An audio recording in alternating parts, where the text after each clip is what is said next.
မင်္ဂလာပါ place ရန်ကုန်ကနေပြန်လေးကြိုဆိုလိုက်ပါတယ်။မိုင်ကဒီနေ့တော့ဒီဇိုင်းတက် shopping ထွက်မယ်။မတားလေးဘယ်လောက်လဲ။အားလေးက900ဒီတိတ်လေးရောဟုတ်ရှိရ။ဒါလေး用လဲ။အော်လေသူကဆက်တော့ပြင်။ဟောဆက်ရတယ်ထားရှိရ။ဆက်ရဆိုရင်ဘယ်လောက်။ဆက်ရ2000ပါ။ဒီမဲ့ရေတော့မထည့်သေးဘူး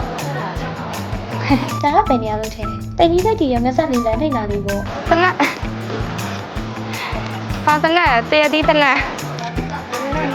ဒါလေးချစ်စရာလေးချစ်စရာလေးပေါ်တာဘယ်လောက်လဲဟုတ်တယ်လာနာ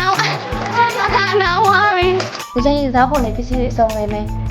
ဒီဘက်မှာဝယ်ရလူရှုပ်တယ်လို့ခံစားရရင်တော့တိုးရအဆင်မပြေဘူးဆိုရင်တော့ဒီဘက်မှာလမ်းထိပ်ဘက်မှာနောက်ဘက်လမ်းထိပ်ဘက်မှာလည်းဆိုင်လေးရှိရဆိုတော့စင်ကြည့်ရပြ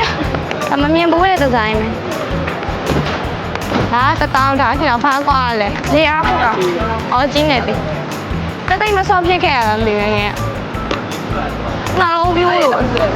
တက်ပတ်ကြည့်တဲ့အားနဲ့တူတယ်ဒါကတော့ရေပဲခေါ်ပါပေါ့ရေထည့်ချမ်းခိုင်းတယ်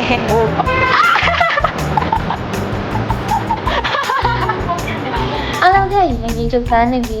ဒီနေ့တော့လောက်ပဲတော့တတ